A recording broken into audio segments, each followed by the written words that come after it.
Have you ever woken up in the middle of the night and realized that you can't move? Not even a muscle from the top of your head down to your toes. As you lay there, you sense someone or something is in your room with you. Terrified and unable to move, you're a helpless victim to whatever is coming to get you. Inside your mind, you ask yourself if this is real. Is it really happening to you?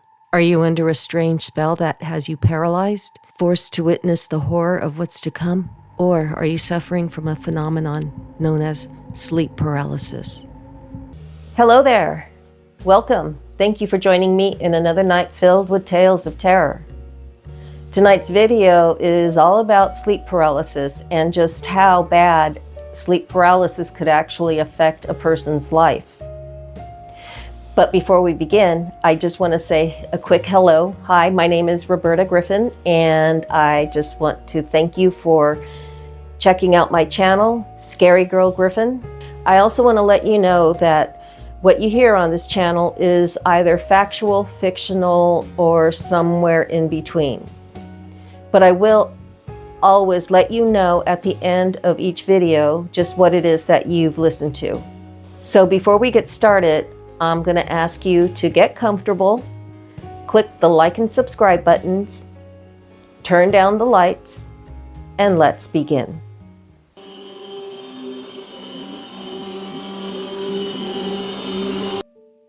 Let's talk about the story of Victoria Hans. Victoria worked as an ER nurse, which can often be stressful. Also, Victoria works the night shift 4 nights a week. It all started when that elderly man came into the ER while Victoria was working.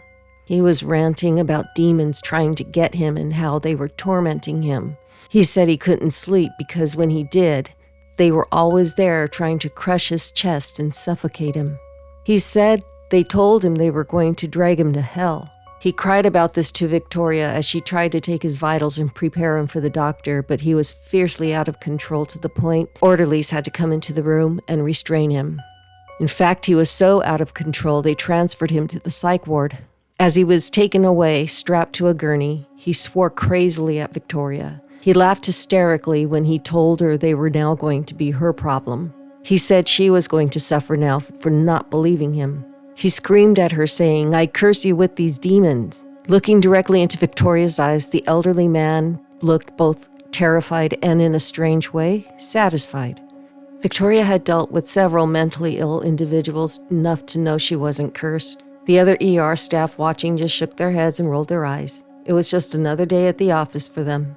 After all the excitement, the ER slowed into an unusual calm. The late night rush seemed to come to an early end. So Victoria wrapped up her paperwork and transferred her patients to the nurse on staff. The sun was starting to rise as Victoria walked to her car. Strangely, she began to feel uneasy. She felt as if she were being watched, so she looked around for whoever was watching her, but no one was around. So she got into her car and shook it off. Now at home, the call for sleep was coming for Victoria, so she took a hot shower and put on her most comfortable pajamas. She closed the shades, turned on her white noisemaker, and climbed into bed, ready to be carried off to dreamland for the next 6 hours or so. "They are going to be your problem," she heard the man shouting as she lay in bed. She saw his bloodshot eyes glaring into hers. She heard him screaming at her, cursing her with his demons. She realized he was trying to pass them off to her. This started to really bother her. That elderly man seemed so desperate and yet so angry. She didn't know what to make of it, so she told herself to let it go, to get some sleep. As she felt herself drifting off to sleep, she suddenly became aware of a presence in her room. This presence terrified her. Knowing someone else was in her room paralyzed her with overwhelming fear. And then she saw them. Yes, there were more than one. They were dark and faceless shapes that loomed around her bed in the dark. She could tell they were looking at her. She could feel them crawling towards her. She tried to scream, but nothing came out. She couldn't move or speak. She was in danger, and there wasn't anything she could do about it except lay there in complete and utter terror. "This can't be happening. This can't be real," she screamed in her head as these things got closer and closer to her. She could tell they were grinning, relishing how frightened she was. With each move closer, Victoria began to lose her breath. They were suffocating her. She knew it was them, torturing her, preparing to kill her. She sucked in a last shallow breath, and everything went blank. Hours later, Victoria's alarm went off, and like normal, she reached to turn it off, and as she sat up, she remembered what happened to her. This chilled her to the core. Nervous, she got out of bed, her steps filled with trepidation. She went to her windows and opened the shades. It was a normal sunny day. She turned off the white noisemaker and looked at the area around her bed. She stood there staring in silence. The ring of her cell phone jolted her. It was her mother calling to remind her of a family birthday party for that coming weekend. Victoria promised she would be there. That night, Victoria returned to work, ready for another full shift of sick and injured people. That night did not disappoint. She was busy from start to finish. She didn't even have time to think about what happened while trying to sleep. When her shift came to an end, she repeated her same routine when she got home. Take a shower, prepare the bedroom for sleep, and in her comfortable pajamas, fall into bed. She went over the night's work as she drifted to sleep, but then he was back. That elderly man was at the forefront of her brain. She could clearly see those bloodshot eyes glaring into hers, cursing her, making his problem hers. She became agitated, but then they came back. She sensed them immediately. This time she could hear their whispers and laughter blending in with her white noise machine. They were moving faster this time. They paced around her bed as if they were conducting some sort of tribal ceremony, and she was in the center, the sacrifice. Her heart began to pound. It felt like it was about to jump out of her chest. Is that what they want? They're trying to take my heart from me. Victoria screamed, but it was only in her head. I'm so scared, she said to herself. God, please make this go away. Moving faster and faster, they were creeping closer to her with each movement. It was too much to take. Victoria squeezed her eyes shut, and when she reopened them, her alarm was going off. Scared, she sat up and pulled her knees to her chest and held herself. What was going on? Am I cursed? Did that son of a bitch put a curse on me? Did he pass his demons onto me? She was going to get to the bottom of this tonight. She got to the hospital extra early and made her way to the psych ward and inquired about the elderly man. He was gone, and the reason was alarming to Victoria.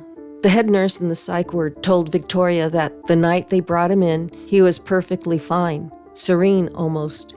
She told Victoria that as soon as he was given a bed, he said, I can finally sleep, and he never woke up. No, it's only a coincidence, Victoria thought as she made her way back to the ER. Well, was it a coincidence? Victoria's sleep became more and more interrupted by the sleep demons thrust upon her to the point where she began to deprive herself of sleep. The undulating, grinning, sinister demons running around her room as she tried to sleep. Their eerie giggles and hisses played over and over in her mind. It got so bad they began to touch her and pull at her. She couldn't put herself through it anymore. Dread became a constant in Victoria's life. The sleep paralysis and sleep demons were relentless. Terrified and mentally tortured, whenever she went to sleep began to take a toll on her. Her work was slipping. She started making mistakes. She couldn't concentrate. The final break was when her supervisor called her into his office to put her on a leave of absence. Victoria lost it. She started screaming at him, telling him how she's cursed by demons that come when she's trying to sleep and torture her. She screamed at him, wishing this curse would leave her and go on to him. She became so violent, the orderlies were called in and she was taken to the psych ward where once inside, she seemed to calm down and asked the head nurse if she could go to sleep now. So what'd you think about this video? I hope you liked it. Also, in case you haven't figured it out, yes, Victoria's story is a work of fiction. She is yet a character that I created while writing the story for this video. It's about time we wrap things up, and I just want to remind you before we go to be sure to check out my other videos for more scary entertainment. Click the like and subscribe buttons, leave me a comment or a message down below, and prepare for more tales of terror delivered to you weekly at 3 a.m. So until then, stay safe and stay scary.